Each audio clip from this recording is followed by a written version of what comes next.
So, welcome everybody to the Business Intelligence and Analytics Career Day. This is a collaboration between the Career Development Center and the BIA department. My name is Trish Schaefer. I'm the Executive Director of the Career Development Center at St. Joe's, and I've been delighted all day to invite alums to talk to students about their careers, their industries, what advice they have for you, and to help you gain some insight into the different ways that you can apply your degree out into the world of work. Today's guest for all of you is Tom Harrington. Welcome, Tom. Thanks, Rich, for having me today. Nice to have you. So Tom graduated from St. Joe's in 2018 with his undergraduate degree in food marketing and business intelligence and analytics, and then continued his education, I should say, and got his master's finishing up in 2020. So he and I were just chatting about entering the world of work in a pandemic, and he'll give you some insight into that as well.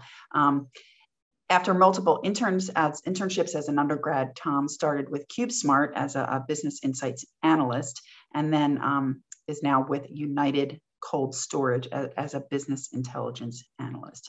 And while at St. Joe's, Tom was very involved, and he'll talk to you about some of those experiences as well. So I'm excited to welcome you virtually anyway back to Hawk Hill. And I have a list of 10 questions that you've had a chance to take a look at that I'll be asking you. And we'll follow that with Q&A by those in attendance. So for those of you attending, feel free to put your chat directed at me, put your question, I should say, directed at me into the chat. And then as we get to the end, we'll cover those questions, and you can always raise your hand and ask them as well. We'd love to see your face and hear your voice. So let's get started. We're going to start with a series of career-focused questions. So Tom, I wonder if you could right now describe for us your current employer. What is United Cold Storage, your current role, and then the core responsibilities, or just another way of, what does a typical week look like if there is such a thing? Okay, yeah, certainly. So as Trish mentioned, since April of this year, I've been working for a company based out of Camden, New Jersey, called United States Cold Storage. So what we do at United States Cold Storage, we're the third largest refrigerated warehousing company in the United States. So basically what that means is we're a cold chain logistics company. And a cold chain logistics company, kind of the essence of what we do is we receive product from a manufacturer, and it's primarily food products. So we might receive ice cream from a manufacturer. They drop off their product at our warehouse. We keep it cold or frozen until they need it. When they need the product, they come with the truck, retrieve it from our warehouse, and drop it off at a place such as Walmart or Target, where someone can then end up buying it. So we're kind of the middleman in between the manufacturer and the end consumer. And we basically are responsible for the product until it is ready to go to the store. So that's primarily what we do in a gist at United States Cold Storage. We are part of a larger conglomerate based out of London called the Swire Group. And they have other holdings, such as they own Cathay Pacific, the airline company, based out of Hong Kong. They own the largest bottling company that bottles Coca-Cola in China. They own multiple tea plantations around the world and kind of various other holdings. That's pretty interesting to look at when you kind of go through like the company structure and see that we're just kind of a small piece in this much greater organization. So as Trish mentioned, I'm a BIA analyst on a team of two. So I work for the manager of business intelligence and analytics. She's been there for 6 years and it's a great manager. Primarily what I do and my manager does on a daily basis, we are responsible for all of the analytics, primarily dashboards, Tableau dashboards in the organization. So what we do mostly on a daily basis is we're responsible for making sure that those dashboards are updated, that they're showing the correct data. We create dashboards, we do modifications to them, and we ultimately end up sharing them with the end users. And we also kind of train people within our company on how to use these new dashboards that we created. So that's kind of what we primarily do. We also help with some analytics projects on the data science side, but mostly we are kind of 80% in like the visualization side of things, working in Tableau on a daily basis and working in our database Snowflake as well, kind of using SQL and Tableau as our two main tools. So I'm guessing, so first of all, it's an interesting that, your food marketing and it seems that your food marketing and your BI degrees have sort of come together with these two industries colliding a little bit. But I'm also wondering if the current supply chain logistics issues that are crippling the world are impacting the work that you're doing. Yeah, so we have seen a little bit of that. What we primarily struggle to find is truck drivers. So we don't actually own our own fleet of trucks. We kind of contract out with third-party companies such as like JB Hunt and XPO and kind of different trucks that you see on the road if you're just driving down the highway. So we contract with those carriers to come and pick up the products, and then they pick up our products and they bring it to the locations that are requesting it. There's also kind of larger companies such as Walmart. They have their own fleet of trucks, and they also kind of pick up their own products and bring them to the Walmart stores. So we aren't quite as affected as, say, like a transportation company is. But what we've found is there's a lot more carriers now who are missing appointments, which does affect our warehouse efficiency because we have to basically pull product from the shelf and we bring it to the dock to be loaded to a truck. But if the truck doesn't show up, then the product is just sitting there. And since it's temperature controlled, it can only sit there for a certain amount of time before we have to put it back on the shelf. And that's all man hours that is cost to us and a cost to our customers. Yeah, it's kind of a nightmare. So when did you started at CubeSmart and then you moved over to United States Cold Storage. When did you know that this was the career path that you wanted to pursue, and what led you to that decision? Yeah, so I've kind of always been interested in food and the food industry. Really, when I got into college, just with the programs that St. Joe's had available with food marketing, that's kind of really like when I found like a passion for it. So during my time in the food marketing program, I did 4 different internships and most of them were through the Career Development Center. So I worked at several different companies. I worked at Wegmans, PepsiCo, Salad Works, and then I worked at Cox Automotive, which was not related to food, but it's in the automotive industry. So those were kind of my experiences with that. And then kind of later, I think it was towards the end of my sophomore year, I found that I wanted to add a double major in analytics, just because I thought that it would be really great to kind of marry the two together. And I also found kind of a lot of really helpful professors in the DSS department, especially like professors like Dr. Campbell and Clements and Miori, who were really great. They were able to kind of help me out and convince me that there would be a good major to add and that it would really add a lot of value to my education. So ever since then, I've kind of felt like it's been on the right path for me. And especially now where I'm at, kind of coming back to like my education rather than when I was at CubeSmart. That was a real estate investment trust company.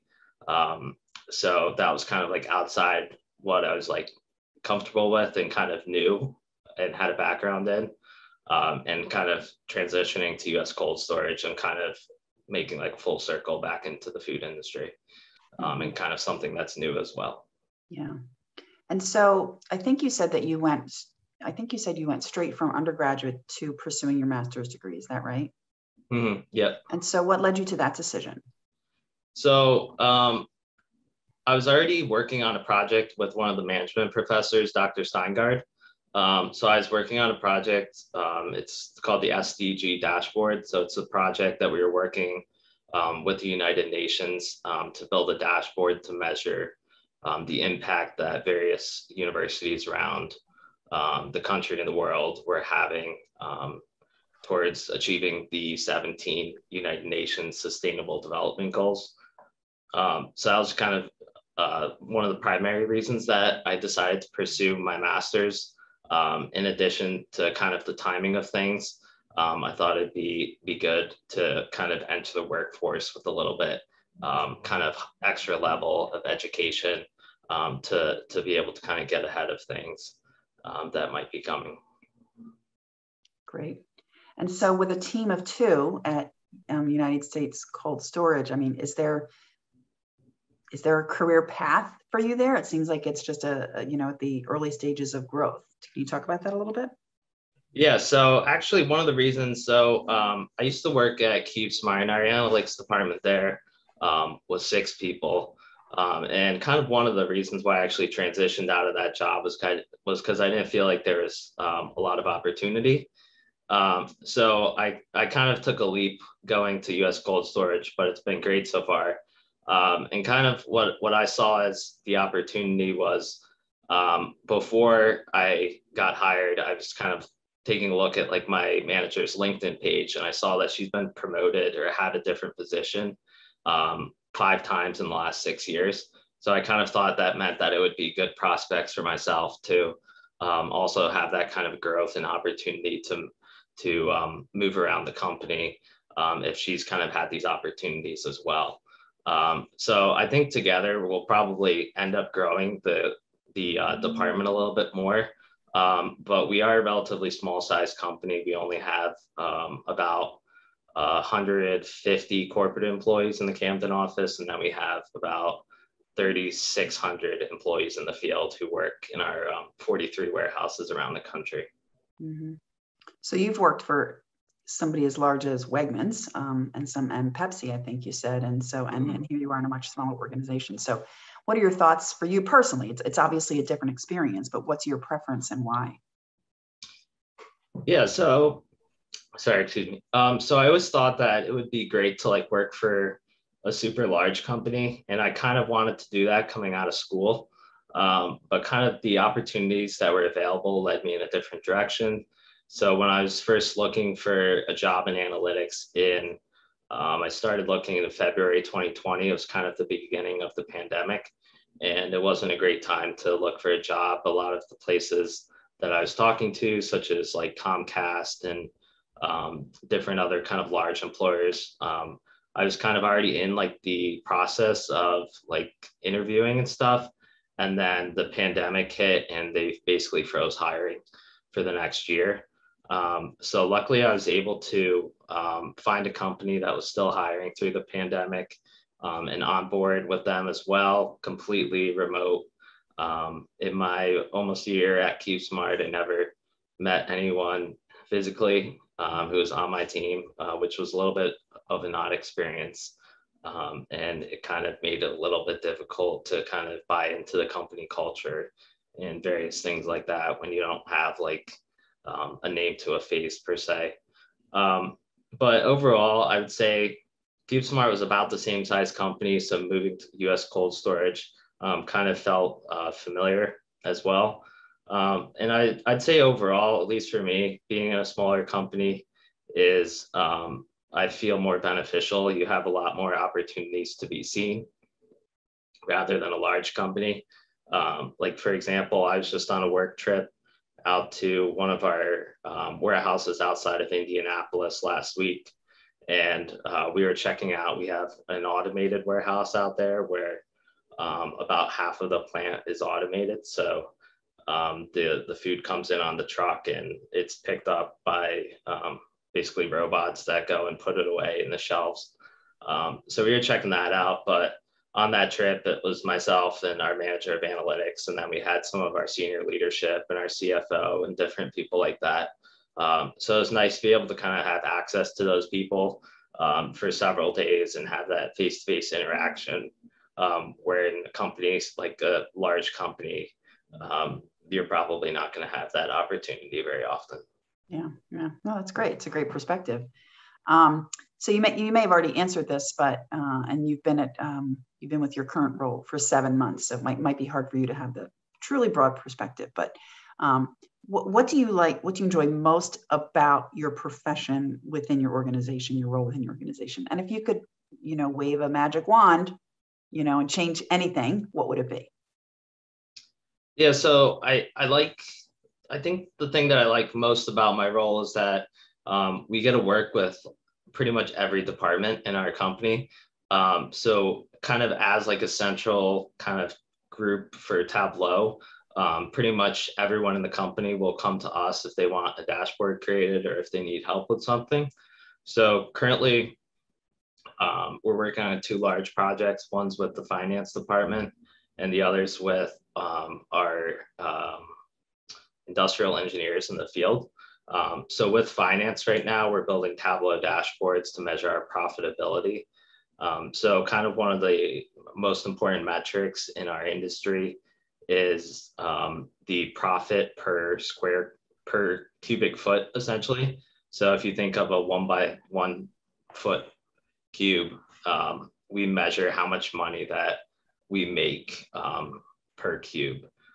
So basically, we're trying to determine, how profitable we are by warehouse, by customer, by various other metrics, and then kind of use that information to drive our revenue. And then kind of on the other side of things, we're working with some of our sustainability managers to try to look to find ways we can drive down our energy cost. So as a refrigerated warehousing company, energy is our number 2 expense. So it takes a lot of energy to cool a room to up to minus 20 degrees. And you constantly have different pieces of equipment running and different compressors and things like that that use millions of kilowatts an hour per warehouse per year. So that we're talking about hundreds of thousands to tens of millions of dollars just in energy costs that we're looking to drive down. And factors such as power outages, and we have plants in Texas that were hit in February when there's that power grid outage. And we saw our energy costs spike into the millions of dollars for just 1 month alone. So it can be pretty challenging environment to operate in, and kind of being able to drill into that energy data and find ways where we can maybe save a little bit could potentially save our company millions of dollars in the long run. Mm-hmm. So I think those are kind of my favorite parts of our job, and kind of my job that I can kind of work with the different areas. Something that I'd say that I wish we could do a little bit more of. So we have kind of our analytics side and like visualization, and then we have our data science group who kind of do more so of like the modeling and coding and different things like that. So they're kind of more on like the programming side, and they kind of prepare most of our data and things like that before we receive it. And then we kind of just query the database then, and the data is pretty much clean at that point, and bring it into our dashboards.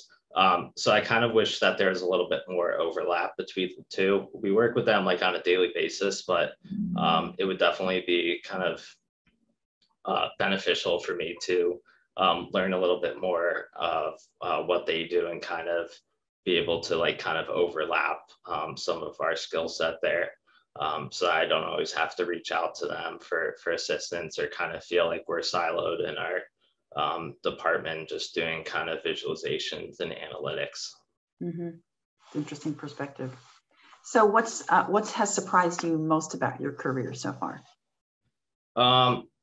I would say I kind of had this vision of what I thought I would be doing, and I'd say it's definitely differed with the pandemic. No one obviously could predict, so that was kind of a curveball to be starting completely remote, and kind of in a field that I wasn't all too familiar with.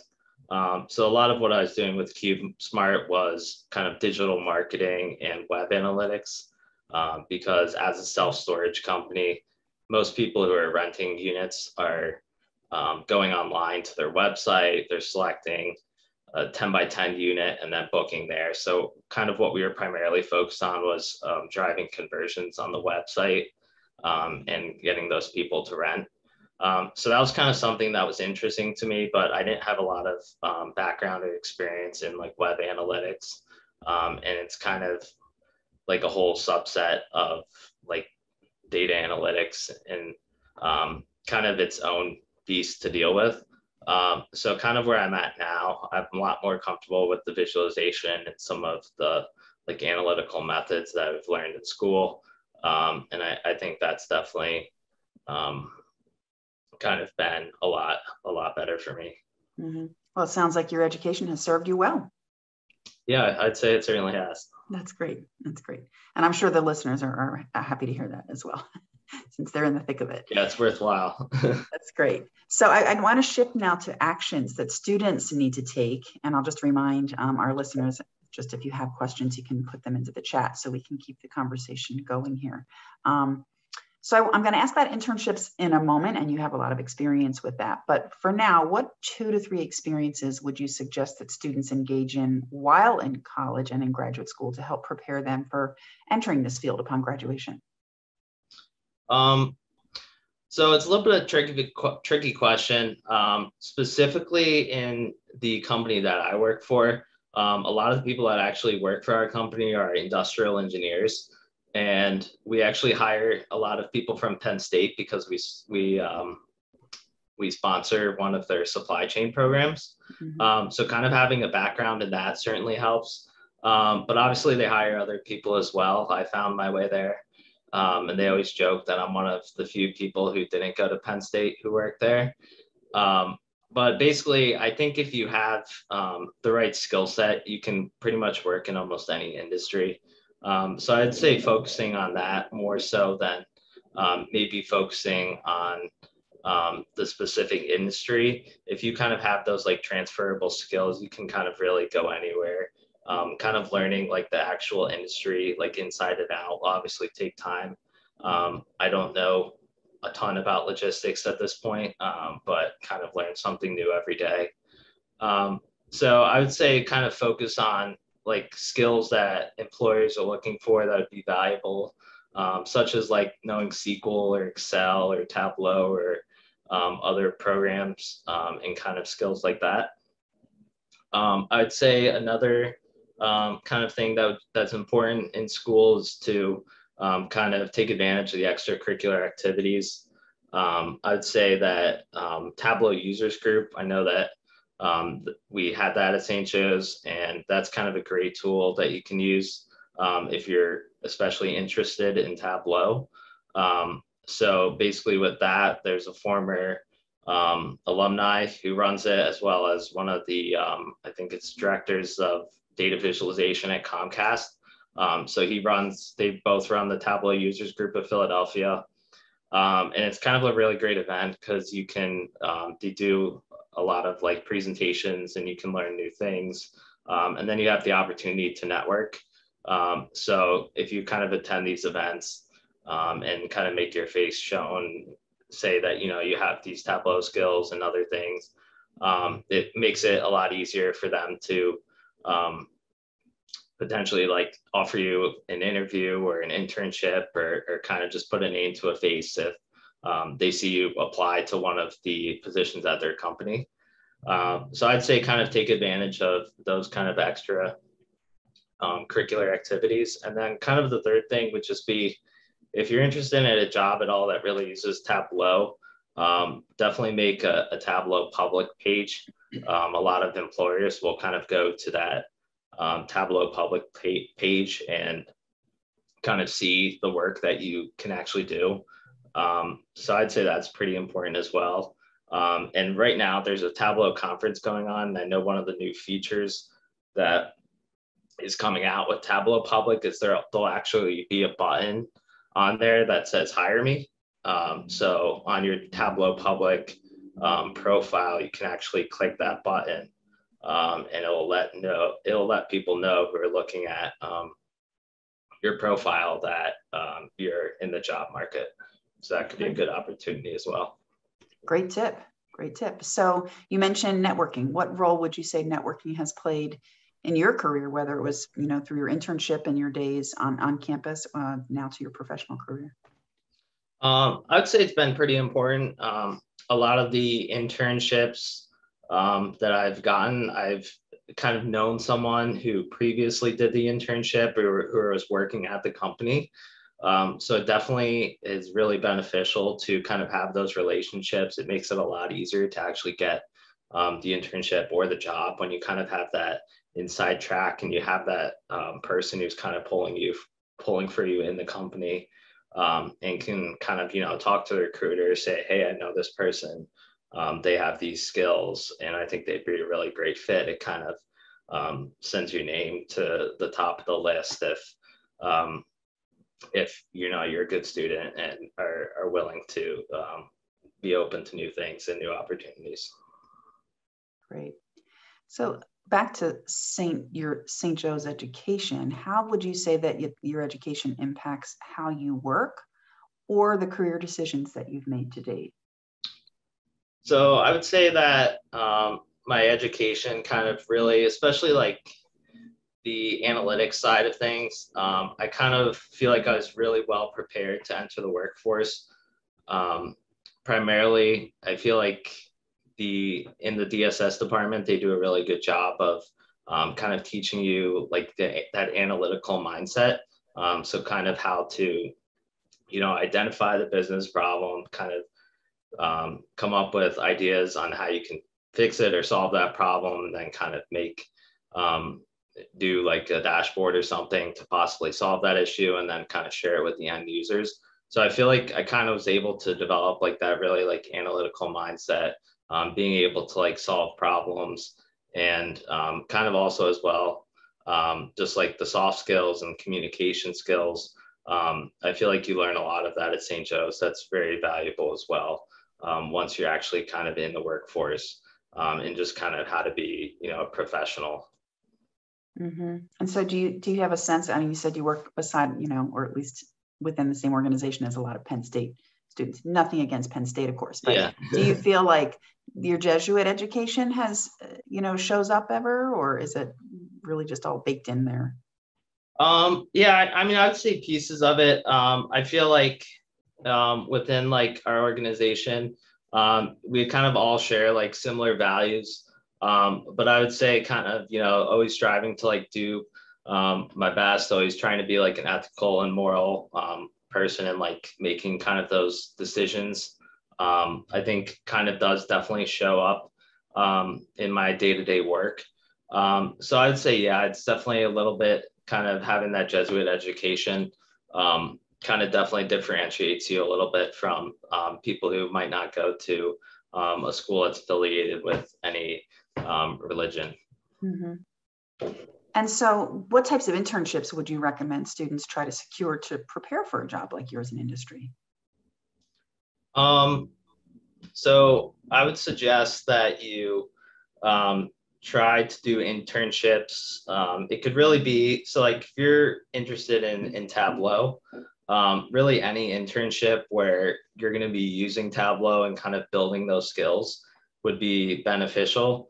I know when I was originally looking for internships, besides the food internships I did, I applied to numerous other companies where I didn't have a ton of experience in. I applied to accounting firms and financial services companies and various companies that I didn't know a whole lot about. I didn't know a lot about it, but I kind of had the skills that they were looking for. And I was able to kind of build upon my skills in these internships. So I think really kind of just looking for industries that are interesting to you, and that have the opportunities to really build like the skill set that you want to have coming out of those is probably most important. But if you, of course, like having that food industry experience, I'm sure was helpful as well. Kind of since that's part of what we do.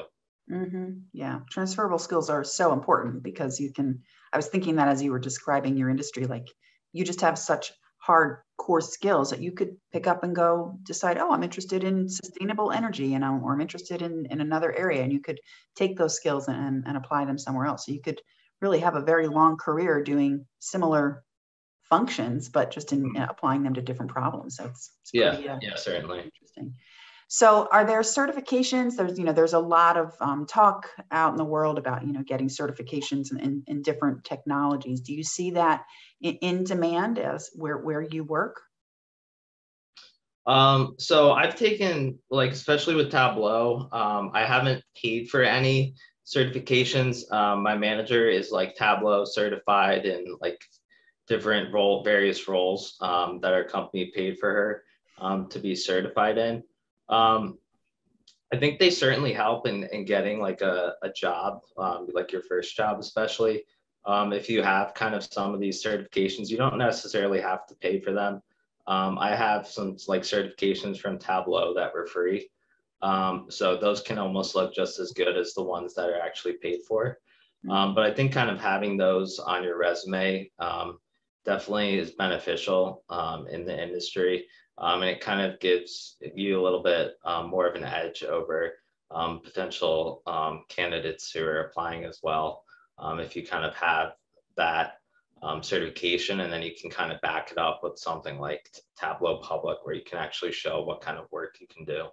Yeah, I love that tip of just having evidence to show people. I'm not just saying that I can do this. I'm going to show you how I've applied it. Yeah, because I found a lot of the jobs that you apply to, especially like with Tableau or kind of any like analytical job, they're usually going to give you like a data set to analyze in the interview process. And that might be take home, or it might be doing it live in front of them. So if you kind of only pretend that you have those skills and you don't actually have them, it's quickly going to show, and it might be quite embarrassing if you claim to have some skills, or you claim that you're at a higher level or proficiency in a certain skill than you actually are. You'll kind of definitely be revealed in that process. So I would suggest that no one tries to do that on your resume or anything. Yeah, don't inflate. It generally doesn't end well. So that's interesting. Can you say a little bit more about the interview process and specifically, those projects that the people had you do? Yeah, so at least in my current role, the interview process was 3 different interviews. So the first one was a phone screen with the recruiter, kind of just asking, basic typical questions, giving you an overview of the job description, the job responsibilities, and some other things as well, and then giving you an opportunity to ask more questions about the role and kind of see if it's a good fit for you as well. The second part of the interview was with my manager. So that was also over the phone, probably due to COVID. But kind of in that was kind of more like serious interview, kind of really getting into the details of things like certain, the job responsibilities, and kind of testing my knowledge a little bit. And then the third step was they brought me into the office, and I presented some data that they provided for me. And I created a dashboard and kind of had to walk them through that and kind of provide them with some insights into the data that they had given me as well. So all of those presentations you had to make in class where you were told, this is important, it all came back, right? Yeah, it's definitely good skill to have, presentation skills. I'd certainly get like nervous doing it still, but I feel like once you kind of start getting, once you start talking, it kind of just flows. And if you know what you're talking about, it makes it a lot easier. Yeah, there you go. That's the key. So as we come to a close, I have 2 final questions. The first is, what is something that you wish someone had told you when you were in school? And then second, what is a piece of advice that you would give to students who are interested in this path? So I would say something that I wish someone had told me in school was to kind of take advantage of like just everything that the school has to offer. I feel like kind of in my first like year or two, I was kind of a little bit like shy and didn't necessarily take advantage of all the opportunities that were there. So I'd say kind of get outside of your comfort zone, kind of unrelated, but if you have the opportunity to like study abroad, it's a great opportunity to kind of gain like a global perspective and kind of have a better understanding of other cultures, which I do think actually is pretty important, and it comes background and really helps kind of in the workforce if you work in a diverse company with people from all over the world. So I think that's actually an important piece that a lot of people might not have, kind of that global perspective. And then I'd say kind of just put yourself out there. It's, you know, it's okay to fail in school. There's not really any serious consequences as there are in potentially, you know, failing in your job. You might have some more serious repercussions. So I'd say, you know, trying new things and really, you know, if you don't succeed at them, it's really okay. It's just, at the end of the day, it's just a grade. And you know, once you get hired, once past that first job, people aren't really looking at your grades anymore. Right. So. That's right. That's great. Good advice, Tom. Thanks for that. So we have only just a handful of us students, and we're grateful that you're here. And this is now your opportunity to ask Tom questions, whether it's about his job specifically, interviewing, his job search, whatever's on your mind. So you can either put it in the chat if you're camera shy, or you could just turn your camera on and I'll know that you have something you want to ask.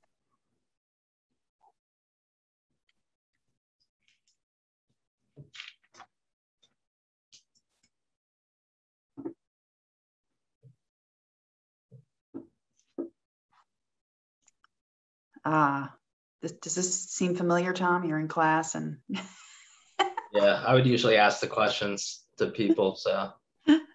There you go. Okay. Was there any parting words then, Tom? It sounds like we've just covered everything. We're good. Any parting words for our students? I would just say, you know, put yourself out there, try new things, and you're going to do well with your St. Joe's education. That's great. Great.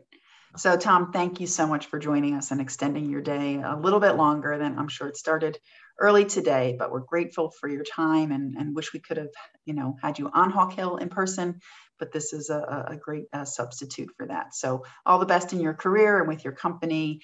And viewers, just a reminder that the session was recorded. So if you want to come back and check anything out, you can certainly do that within a few weeks. So thanks everybody for joining us. And Tom, have a great night. Appreciate it.